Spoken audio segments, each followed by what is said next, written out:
इन्नल हम्दलिल्लाहि नहमदहु व नस्तईनुहु व नस्तगफिरुहु व नऊज़ु बिल्लाहि मिन शुरूरि अनफुसिना व मिन सय्यिआति आमालिना मन यहदिल्लाहु फला मुदिल्ल लहु व मन युद्लिल फला हादिय लहु वअशहदु अन ला इलाहा इल्लल्लाहु वहदहु ला शरीक लहु वअशहदु अन्ना मुहम्मदन अब्दहु व रसूलहु अम्मा बाद फ़इन्ना खैरिल हदीसी किताबुल्लाहि व खैरिल हदी हदी मुहम्मदिन सल्लल्लाहु अलैहि वसल्लम व शर्रल उम्री मुहदसातुहा व कुल्ला मुहदसातिन बिद्दा व कुल्लु बिद्दतुन दलालतुन व कुल्लु दलालतिन फिन्नार। औज़ु बिल्लाहिस समील अलीम मिनश शैतानिर रजीम मिन हमज़िही व नफ़्किही व नफ़्तिही। बिस्मिल्लाहिर रहमानिर रहीम। रब्बि इश्रह ली सदरी व यस्सिर ली अमरी वहलुल उक़दतम मिन लिसानी यफ़क़हू क़ौली। बिस्मिल्लाहिर रहमानिर रहीम। इन्नल्लाहा व मलाइकतहु युसल्लूना अलन नबी या अय्युहल्लज़ीना आमनू सल्लु अलैहि व सल्लिमू तस्लीमा। अल्लाहुम्मा सल्लि अला मुहम्मदिन व अला आलि मुहम्मदिन कमा सल्लैता अला इब्राहीम व अला आलि इब्राहीम इन्नका हमीदुम मजीद। अल्लाहुम्मा बारिक अला मुहम्मदिन व अला आलि मुहम्मदिन कमा बारकता अला इब्राहीम व अला आलि इब्राहीम इन्नका हमीदुम मजीद। अल्लाहुम्मा रब्बना आतैना फिद दुनिया हसनतन व फिल आखिरति हसनतन व क़ीना अज़ाबन नार। रब्बना आतैना मिन लदुनका रहमतहु व हय्यि लना मिन अम्रिही रशदा। ला इलाहा इल्ला अंता सुब्हानका इन्नी कुन्तु मिनज़ ज़ालिमीन। हस्बुनल्लाहु निअमल वकील या हय्यु या क़य्यूम बिरहमतिका अस्तगीर वला हौला वला कुव्वता इल्ला बिल्लाहिल अलील अज़ीम आमीन। अल्हम्दुलिल्लाह, आज 4 जून 2024 को कुरान क्लास नंबर 101 हम इंशाल्लाह सूरतुल माइदा की आयत नंबर 94 से ऑनवर्ड स्टार्ट लेंगे। सूरतुल माइदा में चूँकि शरीयत के अहकाम और मसाइल है, अब हज के कॉन्टेक्स्ट में मसाइल है जो डिस्कस होने जा रहे हैं। औज़ु बिल्लाहि मिनश शैतानिर रजीम बिस्मिल्लाहिर रहमानिर रहीम। या अय्युहल्लज़ीना आमनू ला यब्लुवन्नकुमुल्लाहु बिशैइन मिनस सै। ए अहले ईमान, ज़रूर बिल ज़रूर अल्लाह ताला तुम्हें आज़माएगा कुछ शिकार से। तना लहू ऐदिकुम, जो तुम्हारे हाथों के बिल्कुल करीब पहुँच जाएंगे। वरिबा हुकुम, और तुम्हारे नेज़ों के ली आमल्लाहु मई यखाफुहु बिल गई, ताकि अल्लाह ताला खूब इसे जांच ले कि तुम में कौन है जो अल्लाह से बिन देखे डरता है। ये वही कुछ है कुछ असहाबे सब के साथ हुआ, लेकिन शुक्र है यहाँ पे कोई एक्टिविटी परफॉर्म नहीं हुई उस तरह की। असहाबे सब जो थे जिनको अल्लाह ताला बंदर और खिंजीर बना दिया, यहूदी जिन्होंने हफ्ते का शिकार के दिन के मामले में अल्लाह ताला की नाफरमानी की थी, उनके बारे में सूरतुल आराफ में तफसील से आया। मैंने पिछली दफ़ा डिस्कस किया था, तो उन्होंने हीला कर दिया हफ्ते के दिन शिकार के मामले में, और अल्लाह ताला ने उनके लिए आजमाइश इस हवाले से बना दी कि वो जो शिकार था वो हफ्ते वाले दिन ही मछलियाँ उनके सामने फुदकती थी, और आगे पीछे मछलियाँ बड़ी मुश्किल से शिकार होती थी, और वो इसलिए कि वो उनकी आजमाइश थी। यहाँ पे भी अल्लाह ताला फरमा रहा है, जब तुम एहराम की हालत में सफ़र कर रहे होंगे तो अल्लाह तुम्हें आजमाएगा। खुश्की के जो शिकार है उनके ज़रिए तो तुम्हारे हाथों के और नेज़ों के करीब पहुँच जाएंगे। उनको भी पता लग गया कि एहराम की हालत में है, तो बेफिक्र होके फिरे। तो ये तुमने शिकार तो नहीं करेंगे, यानी अल्लाह ताला ने उनके लिए भी एक आजमाइश बना दी, ताकि अल्लाह ताला ये जांचे। वैसे यहाँ पे लफ्ज़ी तर्जुमा है ली आलमल्लाह, ताकि अल्लाह जान ले, लेकिन उर्दू में जान ले को मानना लोग फिर दूसरी तरफ ले जाएंगे यानी अल्लाह को उस वक्त पता चलेगा, इसीलिए इसका एप्रोप्रिएट ट्रांसलेशन हम करते हैं अल्लाह ताला वाजे कर दे, जांच ले।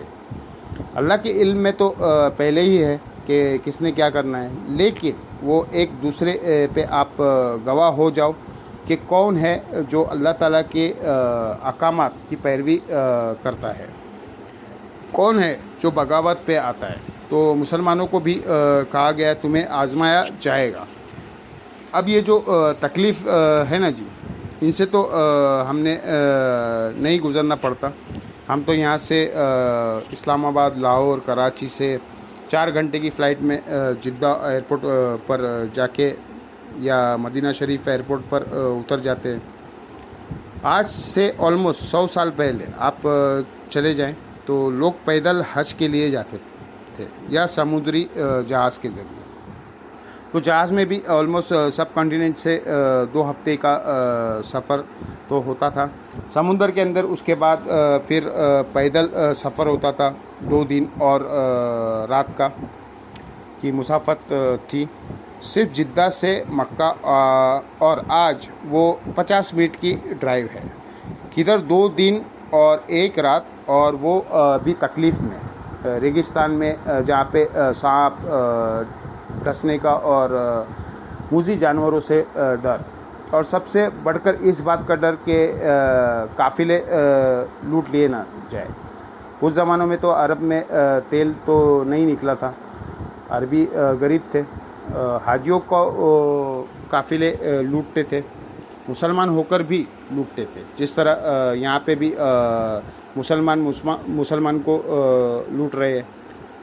पेट तो लगा हुआ है ना सबके साथ। तो ये तो अल्लाह ने उनको तेल की दौलत दी और फिर वो एस्टेब्लिश हुए। पहले इतने लोग हज के लिए भी नहीं जाते थे। जाहिर है एक तकलीफ़ दे चीज़ है, इसलिए लोग घर वालों को मिल के गले लग के माफ़ी या करवा के जाया करते थे, इसलिए कि उम्मीद नहीं थी कि अब वो ज़िंदा भी वापस आएंगे या नहीं। वो काफ़िले जब लूटते थे तो बंदे भी मर जाते थे। 4 महीने का जाने का सफ़र पैदल और 4 महीने का आने का। अगर आप बाई रोड जाएं, समुद्री सफ़र से भी जाए तो 15-20 दिन कहीं नहीं गए। सब कुछ मिला के फिर समुंदर में तो वैसे ही डर लगा रहता है। सी सिकनेस कई लोगों को हो जाती है। समुंदर में एक ख़ास किस्म की मछली की पानी की एक स्मेल है, उससे लोगों को उल्टियाँ वॉमिटिंग होती है। फिर अगर कहीं भंवर में फंस गए, कोई समुद्री तूफ़ान आया फिर तो गए, तो इसलिए लोग मिल मिला के जाते थे। पता नहीं वापस आ पाए या नहीं। आज तो ये एक स्टेटस सिंबल है और एक फैशन बन गया है कि मैं उम्रा कर आया हूँ या हज कर आया हूँ। वो ज़माना देखे तो कोई अमीर आदमी तो रिस्क नहीं लेगा बार बार हज करने का। तो जाहिर है ज़िंदगी सबको प्यारी है। फिर रास्ते में बीमार हो जाए, आप बीमार हो तो इंसान कहीं भी हो सकता है, शायद जंगल में है तो बड़ी बड़ी आग जलाई जाती थी ताकि जंगली जानवर करीब ना आए। रात को लोग ड्यूटी देते थे। फिर असला भी साथ होता था बचने के लिए कि कहीं काफ़िला लूट ना जाए। इंतहाई तकलीफ़ दे चीज़ें थी। और फिर राशन भी उठा के लेके जाना है ऊँटों पे, घोड़ों पे लाद के। रास्ते में खाना भी है। फिर एहराम की पाबंदियां भी बहुत ज़्यादा आज तो सिर्फ जहाज़ में अनाउंसमेंट होती है कि जिन्होंने एहराम नहीं बांधे है वो बांध लें। वो जो मिकात है या लम जगह है, उसके करीब जहाज़ पहुंचने वाला होता है तो अनाउंसमेंट करते हैं। वैसे तो ज़्यादातर लोग तो इस्लामाबाद या पेशावर एयरपोर्ट से ही बांध लेते हैं, क्योंकि जहाज़ में बैठना होता है। 4 घंटे बाद वैसे ही उतर जाना है। उस ज़माने में लोग एहराम पहन के यानी वो ऑलमोस्ट 100 किलोमीटर दूर तो है हरम से, तो ऑलमोस्ट 2-2.5 दिन का सफ़र पैदल। और इन 2-2.5 दिनों में जो दिन और रात में आपने एहराम की पाबंदियाँ से भी गुजरना है। खाने पीने का इशू है, रास्ते में लोग शिकार करते थे, जाहिर है गोश्त खाना है तो कितनी गाय भैंसे साथ अपने ले जाएंगे, उनको भी खिलाना पड़ेगा ना। साथ लेके जाएंगे तो उनको क्या खिलाएंगे। फिर रास्ते में लोग हिरन शिकार कर लेते थे, नील गाय शिकार कर लेते थे, जंगली गधा ज़ेब्रा ये हलाल है, पालतू गधा हराम है, लेकिन ज़ेब्रा हलाल है, ये शिकार करते थे।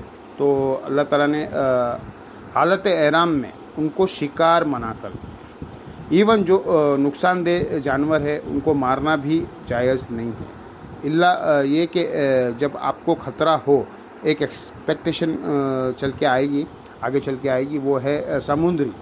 क्योंकि समुंदर में तो जाहिर है आप समुंदर में जब आप है तो आपके हाथ पांव तो बंधे हुए हैं, आप पानी में तो उतर के चल नहीं सकते। तो समुद्री सी फूड है वो आपके खाने पीने का ज़रिया है, तो वो इजाज़त दी गई है कि ठीक है आप समुद्री शिकार खा के वो वाला गोश्त आप वाइट मीट खा सकते हैं।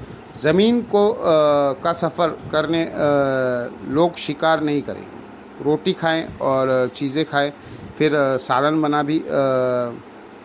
बनाना भी मसला है, इसलिए अगले ज़मानों में आपको पता है अचार को जो है इन्वेंशन हुई है, या आप कह लें इंसानियत ने ये एक तरीका सलाब का दरियाफ्त किया है।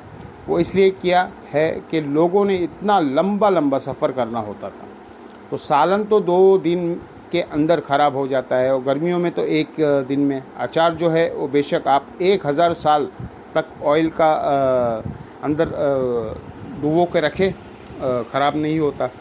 तो आपको सरसों का तेल है, एंटीसेप्टिक है, इसके अंदर कोई बैक्टीरिया प्रोड्यूस नहीं होता।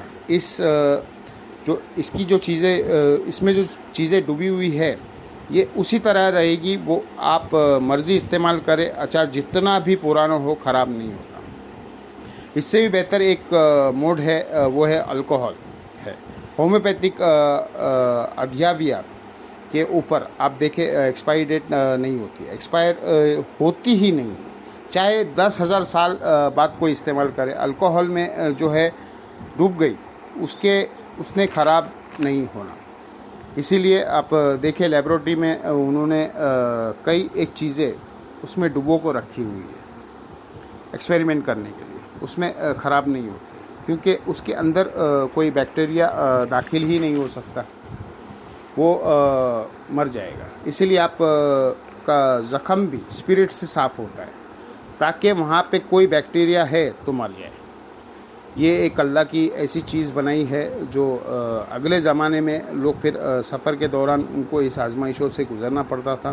काफ़िलों की अब उस सारे सीनरियो को आप जहन में रखें, फिर आप को ये समझ आएगी कि ये चीज़ों को जो मना की जाती है वाकई आजमाइश है। आज तो ये आजमाइश नहीं लगती है, सुकून से जहाज़ में बैठ के जनाब खाना भी आ जाता है, हल्की सी नींद लगती है, थोड़ी देर बाद अनाउंसमेंट होती है कि जहाज़ लैंड करने वाला है, सीट बेल्ट बांध लें, सुकून से जाके आते हैं। किधर 4 महीने और किधर 4 घंटे, और वो भी इतने अच्छे माहौल के अंदर, थकावट भी नहीं।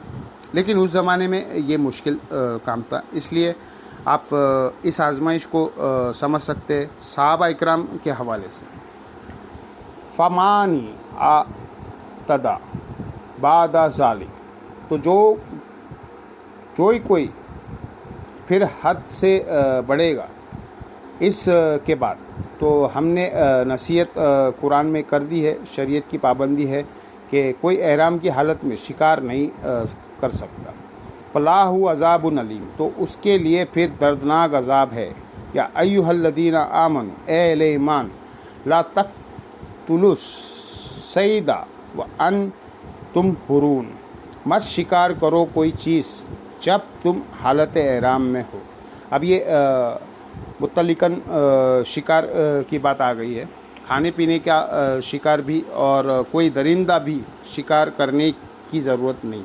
यानी शौकिया कोई शेर मार दे या कुछ और मार दे कि इसकी खाल मैं इस्तेमाल करूँगा, वैसे तो खाल के लिए कोई मारता है, वो अलग बात है। पर एहराम की हालत में कोई भी इस तरीके का मामला आप नहीं कर सकते। बाकी इसमें मक्खी मच्छर या इस तरह की चीज़ें जो किसी ने गलती से मच्छर मार दिया, उसके ऊपर कोई मसला नहीं है। वो सही बुखारी में आता है कि इराकी आकर अब्दुल्ला इब्ने उमर से मसला पूछता है कि अगर कोई हालत एहराम में मच्छर या मक्खी मार दे, तो अब्दुल्ला बिन उमर ने कहा पहले तो इनको अंदर बुलाओ, ये कौन है? फिर आपने पूछा कहाँ से? कहा इराक से। उन्होंने कहा अरे इराक। तो उन्होंने कहा तुमने तो अल्लाह के नवासे को कत्ल कर दिया, जिनके बारे में मैंने खुद रसूलुल्लाह से सुना था कि हसन और हुसैन दुनिया में मेरे दो फूल हैं। उधर तुम लोगों ने ये हरकतें की है और इधर तुम्हारी शरीयत की पाबंदी ही इतनी सख्त है कि तुम ये पूछ रहे हो कि हालत एहराम में अगर कोई मच्छर या मक्खी मार दे तो उसका कोई कफ़ारा तो नहीं है। वो इन्हीं आयतों के वजह से कहते थे ना कि कुरान ने मना किया है कि आपने कोई शिकार नहीं करना। तो वो उन्होंने कहा अगर मच्छर शिकार हो गया या मक्खी शिकार हो गई तो अब हम कफ़ारा क्या दें। इस आयत के साथ बुखारी की वो हदीस जोड़े जो तो आपको समझ आएगी। उसके ऊपर तो कोई कफ़ारा नहीं है, वो तो एक नॉर्मल चीज़ है। इससे मुराद वो जानवर है जिस तरह दरिंदे हैं या चरिंदे हैं, जो चरने वाले जानवर है, वो नहीं आप कर सकते। वमन कत्लहु मिनकुम मुतअम्मिदा, और जो कोई जानबूझकर कत्ल कर देगा कोई जानवर, फजज़ाउम मिस्लुम मा कत्ला मिनन नाअम, फिर उसकी जज़ा यानी उसका बदला उसको फिदिया देना पड़ेगा। उसे जो कुछ उसने कत्ल किया उसके इक्विवेलेंट उसको जानवर देना पड़ेगा। हिरन मारी है तो जाहिर है हिरन का शिकार तो आसान नहीं है, तो उसको इक्विवेलेंट या बकरी काबा के हुदूद के अंदर कुर्बान करना होगा, या खुद नहीं जा सकता है तो यहाँ पे काबे के तरफ भिजवा दे, जिसे दम कहा जाता है। हज में भी कोई बड़ी गलती हो जाती है तो आप देंगे ना। जो बुखारी मुस्लिम में आता है कि एक सहाबी कहते हैं मैं नबी अलैहिस्सलाम के साथ हज के सफ़र में था, हज या उम्रा में, तो मेरे सर में इतनी जुएँ पड़ गई थी कि वो सर से टपकती थी। तो जब तक मैं सारे अरकान अदा नहीं करता तो मैं हलक नहीं करवा सकता था।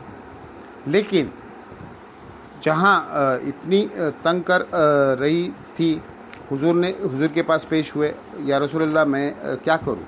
आपने फरमाया तुम सर के बाल मुंडवाओ, यही आखिरी हल है, और इसके इक्विवेलेंट तुम जो है एक बकरी सदका करो। जाहिर है हज में ये मजबूरन करना पड़ता है, तो उसके इक्विवेलेंट आपको फिर फिदिया देना पड़ेगा। उसे दम कहते हैं। उसने कहा या रसूलुल्लाह मैं तो गरीब आदमी हूँ, कहाँ से बकरी दूंगा? तो आप सल्लल्लाहु अलैहि वसल्लम ने फरमाए कि या फिर तुम 6 मसाकीन को खाना खिला दो, आधा सा उनको कोई अनाज दे दो। आधा से आज का ऑलमोस्ट 1.25 kg बनता है। पूरा सा जो है वो 2.5 kg है, जो हम रमज़ान में भी देते हैं सदका फ़ित्र। उसका गधा या फिर 3 रोज़े, उसका आधा या फिर 3 रोज़े रख लो। अगर तुम ये नहीं कर सकते 6 मसाकिन या 3 रोज़े, अब जाहिर है कि कुरान में तो इसकी डिटेल्स नहीं आई है, सूरतुल बकरा में ज़िक्र आया है कि अगर कोई किसी तकलीफ़ है किसी की तो वो फ़िदिया देगा, लेकिन वो तफसील फिर बुखारी मुस्लिम में आई है कि क्या करेगा। और ये इस्लाम की खूबसूरती है कि इस मसले को इज्तिहाद पे छोड़ दिया गया है। जो जिसको गिवन सर्कमस्टेंसेस है उसके मुताबिक वो फ़ैसला करे, और वो क्या फ़ैसला करेगा वो अल्लाह ताला ने फरमाया है कि अगर उससे कोई जानवर शिकार होता है तो वो उसके बदले एक जानवर देगा। रवा मिनन नामी यह उमू बीही सवा अदलिन मिनकुम, जिसका फ़ैसला दो मोतबर अहले इल्म करेंगे। मिनकुम हदियम बाली वल कामा, वो हदिया ऐसा जो काबे तक पहुँचाना होगा। या तो कर ले वो जाहिर किसी ने सपोज़ नीलगाय शिकार की है, अब वो डिसाइड करे किया जाए कि इसके इक्विवेलेंट कीमत सपोज़ बकरियां भेजनी है तो 3 बकरियां डिक्लेयर ये करे। अगर उसको गाय नहीं मिल रही है उसके इक्विवेलेंट तो यूँ कर ले, और अगर वो ये नहीं कर सकता तो फिर दूसरा है औ कफ़ारा तुन ता आमु मसाकिन, या फिर मिस्कीनों को खाना खिलाते। अब इज्तिहाद यही किया जाएगा कि अगर बकरी के इक्विवेलेंट 3 रोज़े है और 6 मसाकिन को खाना है तो इसी तरीके से देख लिया जाए।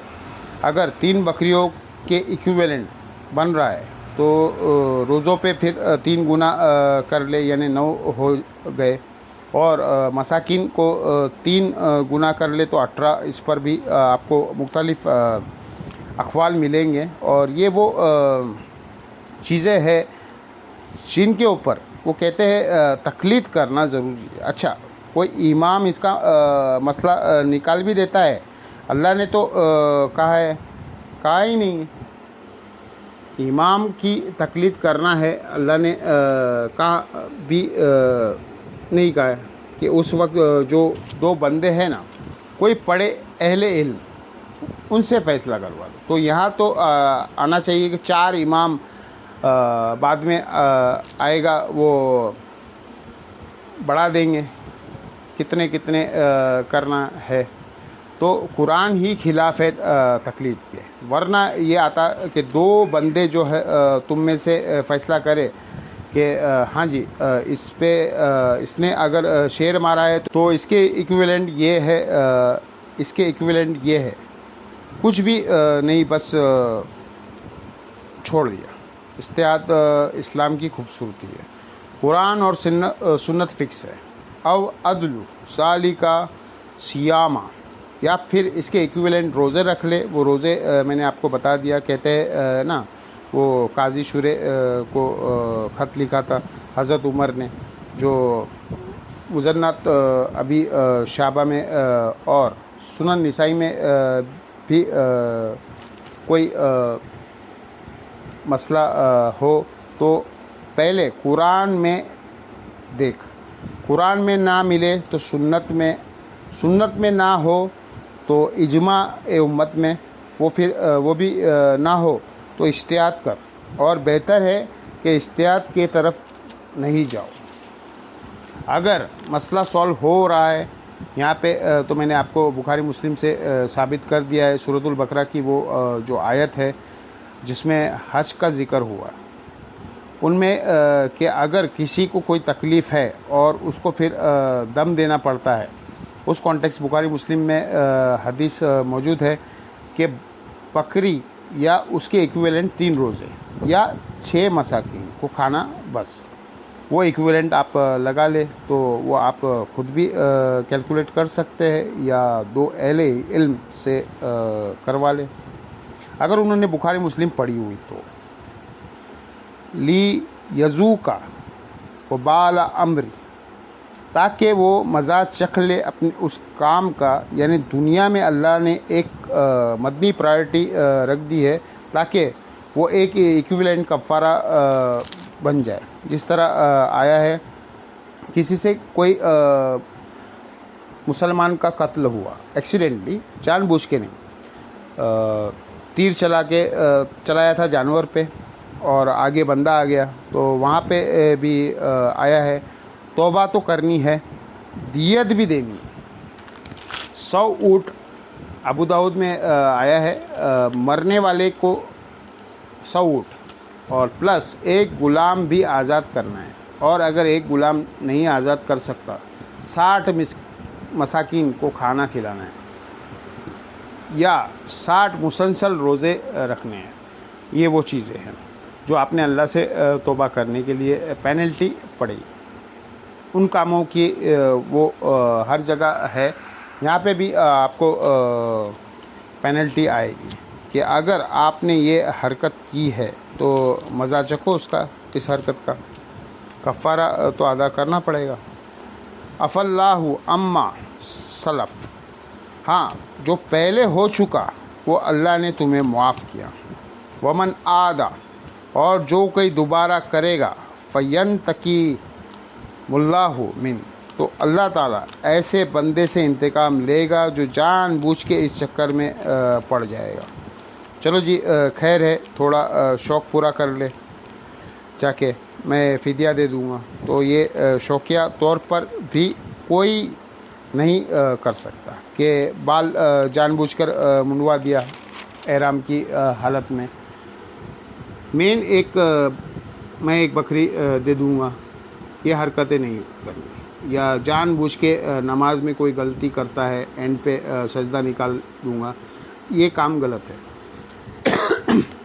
वल्लाहु अज़ीज़ुन, सुनती काम, और अल्लाह ताला गालिब है, बदला लेने वाला है, यानी बदला ले भी सकता है और इस पे कुदरत भी रखता है। अल्लाह जैसी कुदरत किसी की नहीं है। अगर वो बदला लेने पे आए दुनिया में भी और आखिरत में भी, अल्लाह हमें महफूज रखे। अल्लाहुम्मा ला तजअलना मिनहुम, ऐसों में हमें शामिल ना करे जो ये हरकतें करे। उहिल्ला लकुम सैदुल बाह, तुम्हारे लिए हलाल कर दिया गया है पानी का शिकार, वत आमु, और उसका खाना, मतआल लकुम, वो तुम्हारे लिए फ़ायदा उठाने की चीज़ है। भले सय्यारा, और काफ़िलों वालों के लिए भी जाहिर है। समुद्र से तो पानी में उतर के कोई हिरन का शिकार तो नहीं कर सकता या कोई सब्जी नहीं हासिल कर सकता, वो समुद्री शिकार करेगा। तो ये जनरली आ गया है कि समुद्र का जो शिकार है वो तुम्हारे लिए हलाल है, प्योरली जो समुद्री जानवर है, ये कैटेगोरिकल चीज़ है। लिहाजा फ़िक़्ह हनफ़ी में जो आया है ना कि वेल मछली जो है वो समुद्री जानवर नहीं है, बल्कि वो कहते हैं ये मैमल्स में से है, यानी दूध देने वाले जानवर, अंडे नहीं देते। वेल मछली को हलाल नहीं समझते, वो कहते हैं वो मछली हलाल है जो अंडे देने वाली है। फिर हम उनके लिए कहते हैं, बुखारी मुस्लिम में हदीस है, मुत्तफ़क़ुन हदीस है, दोनों किताबों में है। अबू उबैदा इब्न जरा जो एक लश्कर में गए थे और एक बहुत बड़ी मछली समंदर ने उगल दी थी, और सहाबा कहते हैं हम 15 दिन वो खाते रहे। एंड पे हज़रत अबू उबैदा ने उसकी जो फसलियाँ हैं सहाबा को कहा कि इसको जोड़ो, यानी जो उसका ढांचा होता है। तो एक ऊँट सवार उसके नीचे से गुजर जाता था, उसकी फसलियों का आप सरकमफ्रेंस देख ले, ऑलमोस्ट 12-14 फुट बनेगा, इतनी बड़ी। तो कोई आम मछली तो नहीं हो सकती, अंडे देने वाली तो नहीं हो सकती, इतनी बड़ी तो शार्क भी नहीं होती है, ये वेल मछली ही होती है इतनी बड़ी। ये तो यही कह सकते हैं कि हो सकता है हो।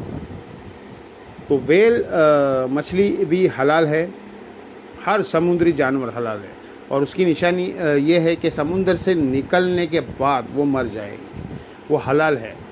मगरमच्छ वैसे तो मीठे पानी का जानवर है। क्वेश्चन एक है जो समुद्र में पाए जाते हैं। मगरमच्छ क्या पानी से निकलने के बाद मर जाता है? लिहाजा मगरमच्छ हराम है। वैसे भी एक दरिंदा है, वो सही मुस्लिम में हदीस है कि दरिंदे, चरिंदे और चरिंदों में हो या परिंदों में वो हराम है।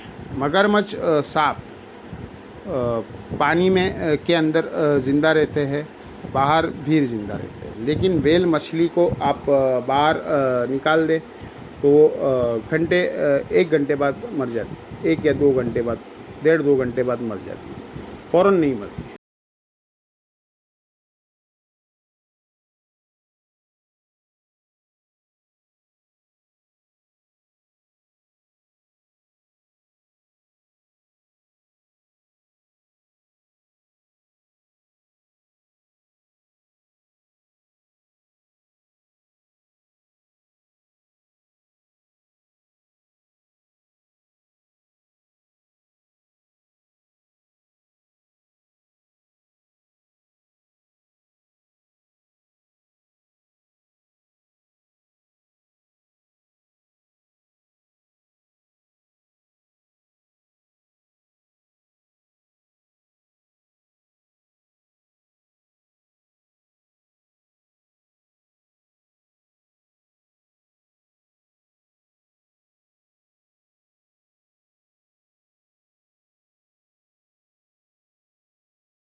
पलटने का।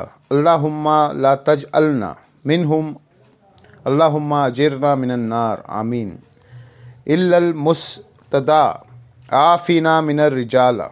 हाँ, वाकई ऐसे मर्द जो कमज़ोर हो, माजूर है, उनके पास इतना ज़्यादा राह नहीं है कि वो सफ़र कर सके, उनका मामला अलग है। वन निसाई वल विल्दान, और औरतें और बच्चे चूँकि मर्द पे डिपेंडेंट है, अगर मर्द ने गलत काम किया तो वो भुगतेगा, उसकी औरत और बच्चे ज़िम्मेदार नहीं होंगे क्योंकि वो डिपेंडेंट है। ला यस्ततीऊना हीलतौ वला यहतदूना सबीला। ऐसे लोग जो कोई तदबीर नहीं रखते थे, उनके पास इतना मामला मता या रिसोर्स नहीं थे, जिस तरह गज़वाए तबूक के मौके पर सूरह तौबा में आएगा कि कितने असहाब आए कि या रसूलल्लाह आप हमारे लिए सवारी का बंदोबस्त कर ले। तो हुजूर ने कहा मेरे पास सवारी नहीं है। तो वो रोते रोते हुए वहाँ से वापस पलटे। अल्लाह ने कहा इनका उज़र कबूल है, उन्होंने अपना पेश कर दिया अल्लाह के लिए। अब चूँकि रिसोर्सेज नहीं थे, ये मामला अलग है, तो ऐसे लोगों को छूट है। लेकिन ये चक्करबाजियाँ दुनिया में कोई कर सकता है कि मैं मजबूर हूँ, अल्लाह को पता होगा कितना मजबूर है।